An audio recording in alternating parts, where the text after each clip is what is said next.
دن کے 11 بجے ہیں۔ السلام علیکم، یہ ریڈیو پاکستان ہے۔ تسکین ظفر سے خبریں سنیے۔ پہلے اہم خبروں کا خلاصہ۔ وزیر اعظم نے خصوصی اقتصادی زون، صنعتوں کی ترقی اور زرعی شعبے کی پیداوار میں اضافے کی اہمیت پر زور دیا ہے۔ وزیر منصوبہ بندی نے قومی سیاسی قیادت پر زور دیا ہے کہ وہ ملک میں کورونا وائرس پر قابو پانے کے لیے ذمہ داری کا مظاہرہ کرے۔ سائنس و ٹیکنالوجی کے وزیر نے کہا ہے کہ ملک میں سنجیدہ سیاست کے لیے تمام سیاسی جماعتوں کے درمیان انتخابی اصلاحات پر اتفاق رائے ناگزیر ہے۔ ملک میں گزشتہ 24 گھنٹے کے دوران کورونا وائرس سے مزید 34 افراد جاں بحق ہوئی ہے۔ اور اب خبریں تفصیل سے۔ وزیر اعظم عمران خان نے چین پاکستان اقتصادی راہداری کو ایک تقدیر بدلنے والا منصوبہ قرار دیتے ہوئے راہداری کے تحت جاری تمام منصوبوں کی بروقت تکمیل کے لیے پاکستان کے پختہ عزم کا اعادہ کیا ہے۔ انہوں نے پاکستان میں چین کے نئے سفیر نانگ رونگ سے گفتگو کرتے ہوئے وزیر اعظم نے خصوصی اقتصادی زونز کی اہمیت، صنعتوں کی بحالی اور زرعی شعبے کی پیداوار میں اضافے کی اہمیت پر بھی زور دیا۔ چینی سفیر کو ان کی تعیناتی پر مبارکباد دیتے ہوئے وزیر اعظم نے پاک چین دوستی کو سدا بہار تصویراتی شراکت داری قرار دیا۔ ملاقات میں پاکستان اور چین کے اہم مفادات پر باہمی تعاون کا بھی اعادہ کیا گیا۔ وزیر اعظم عمران خان نے پاکستان اور ایران کے درمیان خصوصاً دو طرفہ تجارتی اور معاشی تعلقات پر مبنی باہمی تعاون کے فروغ کی ضرورت پر زور دیا ہے۔ انہوں نے اسلام آباد میں ایران کے وزیر خارجہ ڈاکٹر جواد ظریف سے ملاقات میں کہا کہ پاکستان اور ایران کے درمیان قریبی اور خوشگوار تعلقات قائم ہیں اور دونوں ممالک کو باہمی فائدے کے لیے دو طرفہ تعاون مزید مستحکم بنانا چاہیے۔ انہوں نے خطے میں امن و سلامتی ترقی کو فروغ دینے کے لیے مل کر کام کرنے کی ضرورت پر بھی زور دیا۔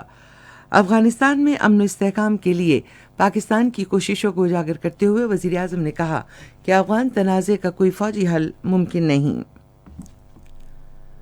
منصوبہ بندی، ترقی اور خصوصی اقدامات کے وزیر اسد عمر نے قومی سیاسی قیادت پر زور دیا ہے کہ وہ ملک میں کورونا وبا کی روک تھام کے لیے ذمہ داری کا مظاہرہ کرے۔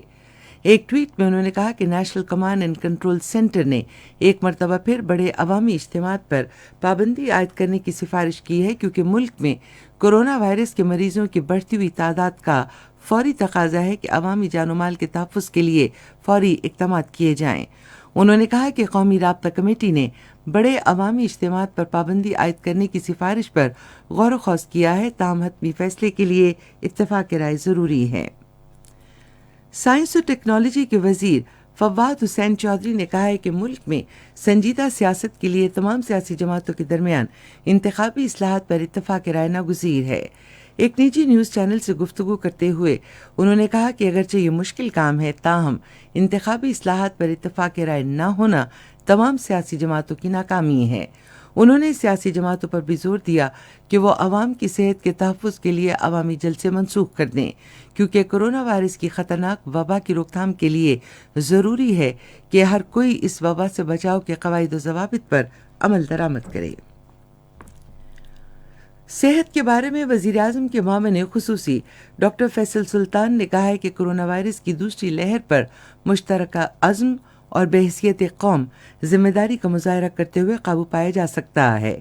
انہوں نے ایک نجی نیوز چینل سے گفتگو کرتے ہوئے کہا کہ بلا شبہ اس دوسری لہر کی شدت کو لوگوں کی اکثریت نے سنجیدگی سے نہیں لیا، جبکہ اس صورتحال کا تقاضا ہے کہ علاقائی اور قومی سطح پر پہلے سے زیادہ احتیاط کی جائے۔